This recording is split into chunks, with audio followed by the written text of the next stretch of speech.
O tym, co dzieje się na rynku nieruchomości, możesz dowiedzieć się na moim kanale Tomasz Lebyć o nieruchomościach, a w nim znajdziesz też wywiady z wybitnymi specjalistami, doktorem Jackiem Furgą, analitykiem Marcinem Drogomireckim, praktykami takimi jak Krzysztof Kowalkowski albo Alech Tur, lub też wybitny prawnik Zbigniew Kubiński. Chcesz wiedzieć, co piszczy w trawie, w co warto inwestować? Słuchaj tych wywiadów, fragmenty audycji najciekawsze usłyszysz za chwilę, a ja zapraszam do subskrypcji tego kanału oraz do pisania nam w komentarzach, o czym chcesz usłyszeć. No, w kontekście tego, co pan powiedział, to oczywiście życzę nam wszystkim, żeby ta wojna się zakończyła jak najszybciej i z pozytywnym rezultatem dla naszych przyjaciół ukraińskich, ale jakbym patrzył pragmatycznie na nasz rynek, to tak jak pan powiedział, to wcale nie musi oznaczać dla polskiego rynku mieszkaniowego zmiany na plus, tak? Po pierwsze, zwolnienie tej presji na mieszkanie na wynajem w Polsce, odpływ również siły roboczej, bo jak tam się pojawią dobre pieniądze z Unii Europejskiej, to będzie można na miejscu, będąc u siebie i mieszkając z rodziną, pracować za podobne pieniądze, jak dzisiaj pracują w Polsce na budowach. Część naszych deweloperów chętnie też pojedzie tam zarobić dobre pieniądze płacone przez Unię Europejską, niż budować się u nas na zapas, bo nie wiadomo, jak to będzie z kredytem, jak to będzie z czymś innym, więc to wcale nie musi, mówię, życzę Ukraińcom jak najlepiej. Pamiętajmy, że to nie musi być pozytywnym wpływem się skończyć dla polskiego rynku mieszkaniowego, ale tutaj musimy o siebie zadbać sami i jeżeli rzeczywiście w te różne pomysły dzisiejsze nie wierzę, bo to by wymagało naprawdę spotkania kilkunastu fachowców, nie trzeba więcej, kilkunastu fachowców, którzy się na tym znają i powiedzą, zróbmy wreszcie systemowe rozwiązania. Naprawmy banki hipoteczne, które działają od 25 lat i działają źle. Wprowadźmy system kas budowlanych, których nie udało się wprowadzić mimo ustawy w 1997 roku. Uregulujmy ustawę ochrony lokatorów. Uregulujmy sprawę REIT-ów czy innych funduszy inwestycji w nieruchomości, które by dawały dodatkowy strumień pieniądza i pozwólmy deweloperom sprawnie działać. Jeżeli ja dzisiaj słyszę, że proces uzyskiwania pozwoleń budowlanych i całego przygotowania inwestycji trwa 2 lub 3 lata, to czego oczekujemy na tym rynku, tak? Deweloper nie jest w stanie zareagować szybciej niż z opóźnieniem 2, 3, 4-letnim na to, co się na rynku dzieje, czyli wpływa nowy pieniądz, to ceny rosną, bo deweloper nie nadąża, tak? Dzieje się źle na rynku, to deweloper siłą rozpędu jeszcze przez 2 lata wykańcza mieszkania, na które w tej chwili może nie być zbytu. Więc tutaj różne sytuacje mogą być. Ja bym sięgnął po klasyka i bym powiedział, tak jak mówi pan profesor Glapiński, no albo będzie gorzej, albo będzie lepiej, albo będzie tak samo, tak? Także to można by było powiedzieć, mam pokrycie tutaj w wypowiedziach publicznych. Ja myślę, że będzie lepiej. To, co mówiłem na samym początku o tych 80 000 sztuk kredytów, myślę, że aż tak nisko nie upadniemy, że coś się wreszcie ruszy. Mówiłem o tym WIBOR-ze w Ironie, mówiłem o tym buforze KNF-u. Są sygnały takie, że KNF nad tym pracuje i może się tutaj troszeczkę do tego ulży. Ja myślę, że pora też na pomyślenie o sposobie kreowania ceny za kredyt długoterminowy o stałej stopie. On się nie musi opierać o WIBOR-ze, o WIBOR, o WIRON. Trzeba pomyśleć nad tym, jak on się może opierać, o list zastawny długoterminowy.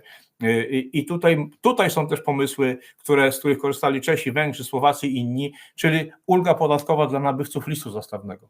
Z jednej strony bardzo atrakcyjna, bezpieczna forma inwestowania dla przeciętnego Kowalskiego, z drugiej strony kapitał na przykład na 10 lat, z jednej strony dobrze oprocentowany przez bank hipoteczny, a do tego ulga podatkowa albo bonusik jakiś tam dwupunktowy. Są sprawdzone mechanizmy, które działały lata i przynosiły pozytywne efekty. Uczmy się na tych doświadczeniach innych krajów. Tak, no tak jak już wcześniej powiedziałeś, jeżeli kupujemy mieszkanie dla siebie, no to jak gdyby nie ma sensu celowanie, kiedy ono będzie najtańsze. Celujemy wtedy, kiedy ono jest nam potrzebne, bo nie wiem, żenimy się, wychodzimy za mąż, zakładamy rodzinę, rodzą nam się dzieci, zmieniamy miejsce zamieszkania, wyprowadzamy się od rodziców i to wtedy kupujemy i jak gdyby dostosowywanie naszego życia do cen mieszkań, no to chyba jest tak naprawdę nierealne. A tak jak powiedziałem, ofert wybór na rynku jest w tej chwili większy i moim zdaniem będzie jeszcze większy. Czas wyjść, to co też mówisz w swoich programach, których jestem wiernym fanem, czas wyjść sprzed komputera, kontaktować się z oferentami, rozmawiać, negocjować, zobaczyć ten świat, że tak powiem, na żywo, a nie tylko na ekranie ceny, bo one, jak pójdziemy i porozmawiamy z oferentem, często są zupełnie inne niż te, które widzimy na ekranie komputera. Tomku, ja jeszcze tylko uzupełnię swoją wypowiedź dotyczącą sprzedaży, może o to, że nie chcę was zostawić z taką informacją, że ten rynek jest sprzedaży rzeczywiście w dużym kryzysie, bo chcę wrócić do tych nieruchomości mniejszych, 40-45 metrowych. Tam tych nieruchomości naprawdę według mnie kryzys nie dotyka i wielokrotnie teraz w czasach, nie wiem, nawet styczeń 2023 czy ostatnie miesiące 2022 to były miesiące, w których my doprowadzaliśmy do licytacji nieruchomości w górę. Czyli krótko mówiąc, klient oczekiwał dla przykładu sprzedaży nieruchomości w Warszawie, na Gocławiu, oczekiwał ceny 470 000, oferta była wystawiona za 477 000, a przy drzwiach prawidłowo dobrze zrobionych drzwiach otwartych okazało się, że złożonych było 12 ofert, 3 osoby podeszły do licytacji i mieszkanie zostało ostatecznie sprzedane za 520. To jest jakiś przykład z naszego codziennego życia, ale rzeczywiście takie rzeczy się dzieją i dlatego ludzie osoby sprzedające mieszkania mniejsze w tej chwili są w bardzo dobrej moim zdaniem sytuacji, bo ci wszyscy, którzy chcieli kupić wcześniej większe, schodzą na ten rynek niższy i tych ludzi, osób, które są zainteresowane tańszymi mieszkaniami jest naprawdę dużo. Natomiast oczywiście te większe nieruchomości 100-metrowe, no tutaj już ze względu też po prostu na cenę ostateczną nieruchomości, która jest wyższa, no będą trudniejsze do sprzedaży, co nie oznacza, że nie można ich sprzedać. No Tak, to jest troszeczkę się tutaj źle wyświetlają te cyferki, ale to jest indeks dostępności mieszkaniowej, który liczymy w Centrum Amron od początku tego wieku praktycznie.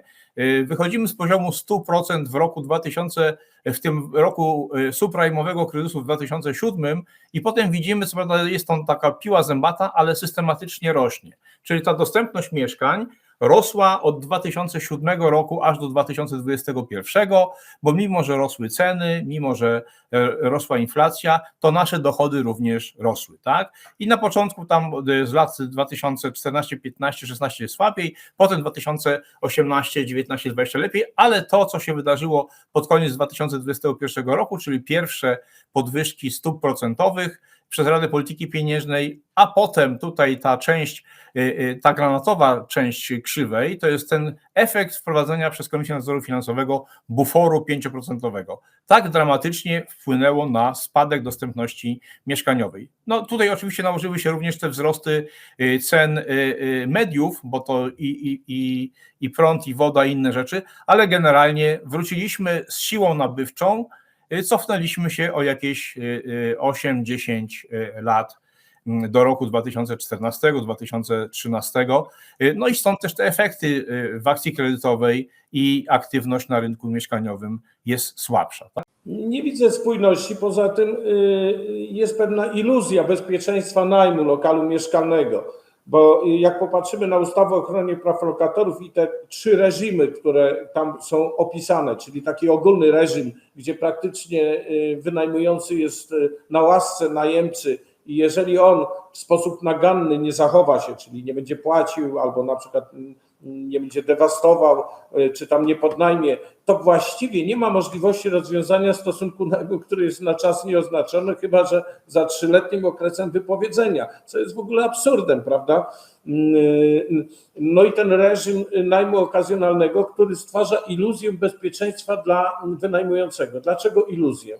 No dlatego, że wydaje się, że w przypadku, kiedy już chcemy opróżnić, to jest takie słowo użyte przez tę ustawę, dawniej mówiło się wprost eksmisja, teraz się opróżnia lokatora, jakby to było taka dziwna czynność, prawda, opróżnia się lokatora z tego lokalu do wskazanego przez niego lokalu, prawda, na tym polega ten najem okazjonalny, z tym, że trzeba pamiętać, że ten właściciel lokalu, do którego mamy opróżnić lokatora, tego najemcę, może mu się odechceć przyjąć tego lokatora, może sprzedać ten lokal i co wtedy? I wtedy ten tytuł egzekucyjny, a potem po nadaniu klauzuli tytuł wykonawczy przestaje mieć znaczenie, bo możemy tylko opróżnić do wskazanego lokalu. Wobec tego najem okazjonalny jest pewną iluzją, pewną fikcją prawną, którą stosujemy i ona na razie w praktyce się sprawdza z pewnych przyczyn.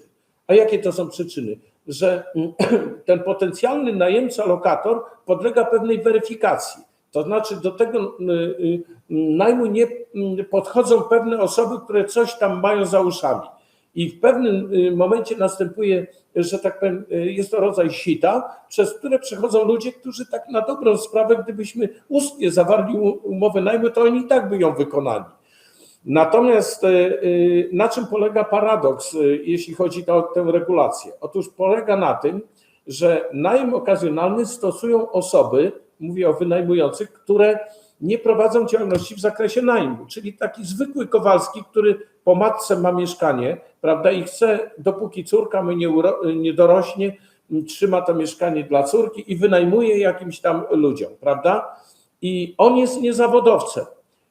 I on jest gorzej chroniony niż ten, który wynajmuje w ramach najmu instytucjonalnego, bo tam mamy z kolei podmiot zawodowy, który zajmuje się wynajmem, czyli osoba fizyczna, prawna, czy jakaś tam jednostka organizacyjna, która prowadzi działalność w zakresie najmu i ten podmiot, który zawodowo zajmuje się najmem, bardzo często ma służby prawne, on jest bardziej chroniony niż ten Kowalski, czyli w jakim sensie chroniony? No, że w ostateczności tego najemcę po prostu wyrzucimy na bruk, bo Nie jemu musi być wskazania lokalu w najmie instytucjonalnym. Tak, bez zapewniania lokalu tymczasowego, jakiegoś zamiennego, po prostu, czy najem socjalny też nie dostanie. Czyli mamy do czynienia z zupełna aberracja. Powinien być bardziej chroniony ten Kowalski, wynajmujący osoba fizyczna, który po prostu ma to jedno, jedyne mieszkanie i się w ogóle nie zna na tym najmie tak najczęściej. Natomiast bardziej chroniona jest instytucja, która zajmuje się najmem. Nieduży spadek.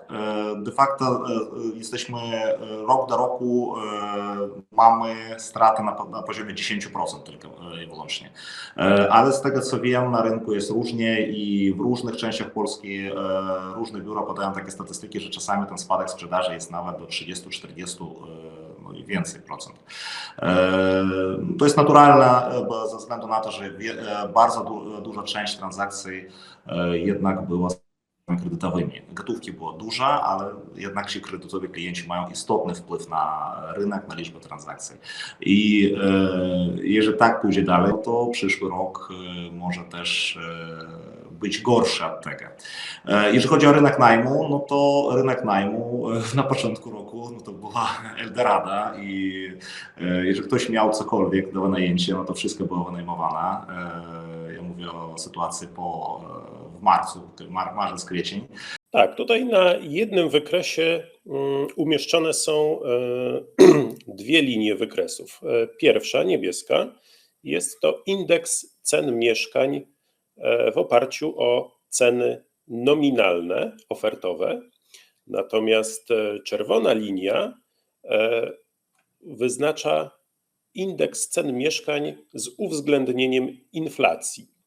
I tu widzimy, że na przestrzeni ostatnich 15 lat, jak te dwa indeksy się rozjeżdżały, no i jak one nie są ze sobą do końca spójne. No widać, że gdyby ktoś kupił 15 lat temu mieszkanie i absolutnie nic z nim nie robił i chciał je dzisiaj sprzedać, no to wyraźnie by na nim stracił.